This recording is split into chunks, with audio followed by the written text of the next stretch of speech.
In this podcast episode, Hershel and Kaya Purohit engage in a deeply honest conversation with Dr. Mariza Snyder about a critical yet often misunderstood phase in a woman's life, perimenopause. The discussion sheds light on the wide-ranging impacts of this transition, which affects millions of women between the ages of 35 to 55 and reveals important insights into managing symptoms like weight gain, brain fog, irritability, and sleep disturbances. Dr. Snyder, with her expertise, guides listeners through the complexities of perimenopause and offers practical advice on how to navigate this hormone-chaotic time with more ease and empowerment. Dr. Snyder reframes perimenopause as a second puberty, a metaphor that underscores the profound neuroendocrine shifts women experience during this phase. Just as puberty marked a chaotic and destabilizing entrance into reproductive life, with mood swings, anxiety, and physical changes, perimenopause marks a similarly tumultuous exit. The hormones, particularly estrogen and progesterone, which once reliably regulated bodily and brain functions, begin to fluctuate erratically and eventually decline.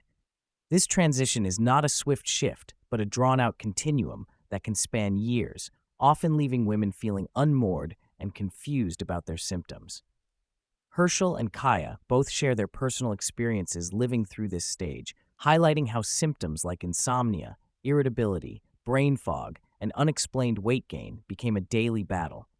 Hershel recalls the strangely persistent itchy ears and sleepless nights, early signs that something was off in her body. Kaya, who has Hashimoto's thyroiditis and was 2 years postpartum while still breastfeeding, describes a period of deceptive wellness, followed by declining energy and increasing inflammation markers. These personal accounts emphasize how even women with healthcare knowledge can initially miss the signs of perimenopause, pointing to a larger issue of underrecognition in mainstream healthcare.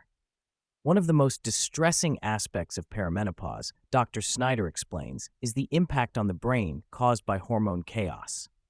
Estrogen, dubbed the CEO of the brain, plays an essential role in regulating energy metabolism, neurogenesis, inflammation, and neurotransmitter function.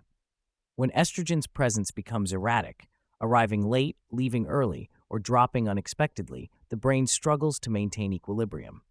This leads to symptoms such as difficulty concentrating, memory lapses, sometimes so severe they raise fears of dementia, mood swings, irritability, and overwhelming frustration. The podcast delves into how these brain-related symptoms might manifest as rage outbursts, midday irritability, and trouble recalling even simple tasks like why one entered a room. Hershel validates this experience by sharing how her estrogen levels significantly dropped over a year, correlating with her increasing irritability and sense of losing herself. Dr. Snyder emphasizes that while lab results might not always catch these fluxes due to their erratic nature, the symptoms are real and require recognition and compassionate management. Perimenopause also wreaks havoc on menstrual cycles. Women often witness their previously predictable cycles become irregular, shorter or longer, heavier or lighter, and sometimes entirely absent.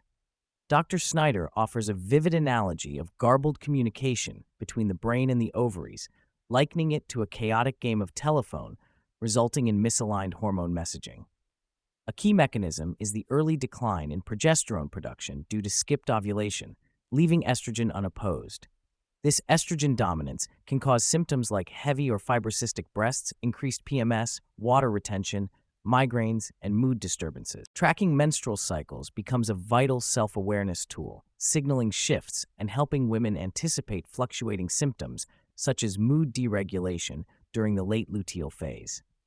This understanding empowers women to take a proactive role in managing their health. Weight gain, particularly the frustrating shift in body composition during perimenopause, emerges as a major theme. Dr. Snyder and Hershel discuss the distress many women face as exercise no longer yields the same results, and fat redistributes from traditionally estrogen-influenced areas like hips and thighs to more dangerous visceral belly fat. This abdominal fat accumulation is more than a cosmetic issue. It's a sign of worsening insulin resistance and chronic inflammation, placing women at increased risk for metabolic syndrome and cardiovascular disease. Dr. Snyder stresses the critical importance of muscle preservation through strength training, calling muscle the organ of longevity. Maintaining lean muscle mass not only improves metabolic health, but also enhances physical resilience, mobility, and overall quality of life well into older age. Hershel's personal focus on strength training and her exemplary bone density illustrate how a mindset shift from prioritizing skinniness to valuing strength and health is fundamental for thriving through perimenopause. Understanding metabolic health is a key to managing hormone chaos and its downstream effects. Dr. Snyder highlights markers like fasting insulin, fasting glucose, lipid panels, inflammation markers, and thyroid function as essential labs for tracking metabolic risk. She points out that insulin resistance often begins long before glucose levels rise, making early detection and intervention crucial during perimenopause. For dietary strategies, she advocates for a focus on blood sugar regulation by reducing added sugars, refined carbs, and processed foods, while emphasizing fiber-rich vegetables, adequate protein, and healthy fats.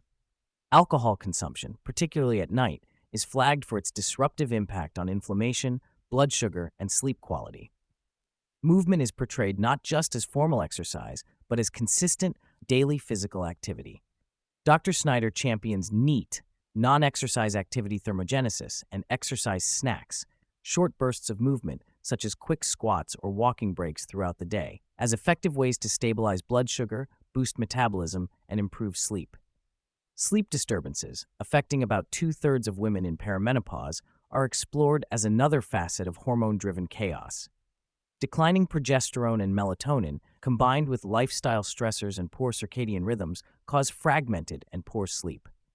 Dr. Snyder advises prioritizing consistent sleep-wake times, morning sunlight exposure to reset circadian rhythms, limiting late meals and alcohol consumption, and establishing calming bedtime routines. Stress management emerges as an indispensable tool for women navigating this phase, as perimenopause reduces stress tolerance and intensifies irritability and emotional volatility. Dr. Snyder encourages women to carve out even small pockets of self-care that resonate personally, whether walking alone, breathwork, reading fiction, or dancing, as ways to calm the nervous system and reclaim joy. Importantly, the podcast also delves into the power of community. Experiencing perimenopause can be isolating, especially in a culture that often dismisses or stigmatizes women's midlife experiences. Having supportive friendships where symptoms can be openly discussed breaks loneliness, reduces shame, and provides healing. The women reflect on how sharing their struggles in perimenopause in the wild, conversations with friends, created reassurance that they were not going crazy. The emphasis on proactively creating and nurturing friendships, whether through reaching out, following up, or joining interest groups, is a reminder that social connection is a profound form of medicine that sustains well-being during this transition. Toward the end of the conversation, Dr. Snyder shifts focus to the cultural narrative around perimenopause. Rather than seeing it as a time of inevitable decline, she calls it an opportunity for ascension, a powerful rebirth into the next chapter of a woman's life. Armed with knowledge, women can choose to rewrite their stories, set new boundaries, and prioritize their own wellness. Midlife, she insists, is when many women step into their full power, wisdom, and influence, rather than fading away. This reframing invites a mindset of ownership over one's health and life trajectory, encouraging women to embrace the second puberty with compassion and intention.